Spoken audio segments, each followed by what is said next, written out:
ರೇಣುಕಾಸ್ವಾಮಿಯ kidnap and murder ಕೇಸ್ನಲ್ಲಿ ದರ್ಶನ್ ಜೈಲು ವಾಸವನ್ನು ಅನುಭವಿಸೋಕೆ ಆರಂಭ ಆಗಿ 13 ದಿನಗಳು ಕಳೀತಾ ಇದೆ. ಇದರ ನಡುವೆ ನಗರ ಪೊಲೀಸ್ ಆಯುಕ್ತರಿಗೆ ದರ್ಶನ್ ಪತ್ನಿ ಒಂದು ಲೆಟರ್ ಬರೆದಿದ್ದಾರಂತೆ, ಪತ್ರವನ್ನ. ಏನು ಅಂತ ನೋಡ್ತಾ ಹೋಗೋಣ.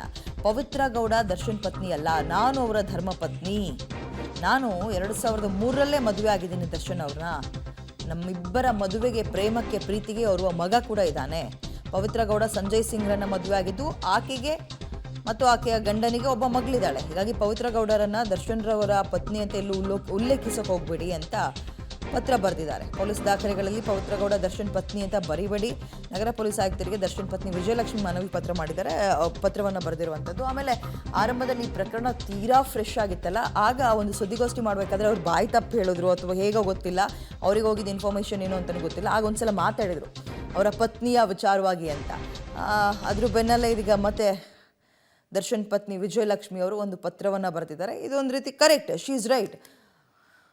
ಈಗ ಅವರ ಪತ್ನಿ ನಾನು, ಧರ್ಮ ಪತ್ನಿ ನಾನು, ಅವ್ರನ್ನ ಹೊರಗೆ ಕರ್ಕೊಬರೋಕ್ಕೆ ಪ್ರಯತ್ನ ಪಡ್ತಿರೋದು ನಾನು. ಪವಿತ್ರ ಗೌಡಗೂ ದರ್ಶನ್ ಅವರಿಬ್ಬರು ಗಂಡ ಹೆಂಡತಿ ಅಲ್ಲ.